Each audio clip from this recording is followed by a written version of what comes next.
तो मेरी आप सभी लोगों से रिक्वेस्ट है, चाहे कुछ हो जाए वाली फीलिंग जब आ जाती है ना, उसके बाद में फिर आपका जो अंदर से इंटरनल इतनी स्ट्रांग हो जाओगे ना, फिर आपको फर्क भी नहीं पड़ेगा। एक ही इंसान होता है जो बहुत कमाल कर जाता है, एक होता है वो नहीं कर पाता, बिकॉज बस वो अंदर फीलिंग का ही डिफरेंस। तेरे ही गम जैसा कोई दूसरा बच्चा मिल जाए, गम जो ये बोल दे कि यार मैंने छोड़ दिया तू भी छोड़ दे, बस दोनों एक जैसे हो जाएंगे, है ना। ताकि हमें वो बोले क्राइम पार्टनर मिल जाएगा ना। अकेले हो तो डर लगता है, बोले मर गए भागो यहाँ से, अकेले नहीं रहना है। हाँ, उसी जोन में अगर बहुत सारे लोग हों तो फिर डर नहीं लगता है। वैसे ही नॉन सिलेक्शन का जोन होता है जिसमें बहुत सारे लोग रह जाते हैं। अपने आप को मानते तो नहीं है थ्रू आउट द सेशन वो कि हमारा सिलेक्शन नहीं होगा, बट उनकी हरकतें उनको बता रही होती है बार बार कि बेटा पढ़ ले वरना मैक्सिमम लोगों के साथ ही रह जाएगा जिसमें तुझे डर लगना चाहिए बट लगेगा नहीं। बेसिक से जीरो से फर्स्ट से शुरू करके आखिर तक ले जा सकता है। और 3 महीनों में ऐसा नहीं है कि इतिहास नहीं बदला जाता है, बदल दिया जाता है।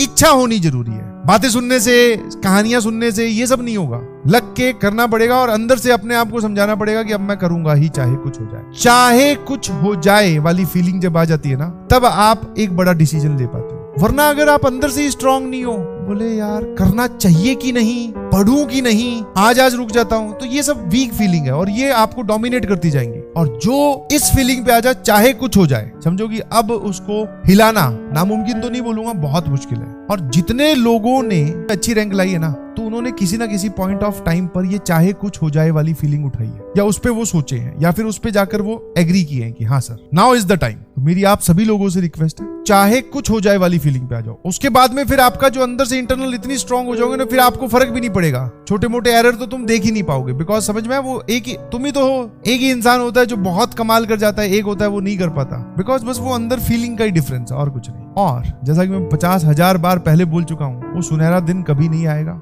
रैंक आपको घर देने कोई नहीं आएगा, आपको जाकर लेनी पड़ेगी। यू आर बिहेविंग लाइक एक मासूम सा बच्चा जो ये सोच रहा है कि मैं इतनी प्रिपरेशन कर रहा हूं तो IIT वाले मुझे घर आके एक रैंक दे के जाएंगे कि बेटा लो आप सेलेक्ट हो गए। नहीं, वो वहीं बैठे हैं। आपको लड़ झगड़ के, झगड़ना मतलब कंपटीशन से लड़ झगड़ के बहुत सारे लोगों को पीछे छोड़ते हुए वहां पहुंचना है, फिर वो आपको रैंक देंगे। समझ में आया? कोई देने आएगा नहीं, ये बात हमेशा याद रखना। कभी भी जिंदगी में कभी भी हो ना, तो जब तुम्हें ऐसा लगे ना कि अब हो जाएगा, अब ये तो होने वाला है, आगे भी ये तो चलो अभी तुम्हारी जिंदगी का सबसे बड़ा पहाड़ IIT JEE है, हमेशा याद रखिएगा घर पे कोई नहीं आएगा आपके, और कोई तुम्हें फूलों की माला पहनाने घर नहीं आएगा, कोई तुम्हें पैसे देने घर नहीं आएगा, कोई तुम्हें रैंक देने घर नहीं आएगा। आपको जाकर लेनी पड़ेगी, वहां जाकर स्ट्रगल करना पड़ेगा, तब जाके चीजें हासिल होती है। इस बात को समझिए प्लीज।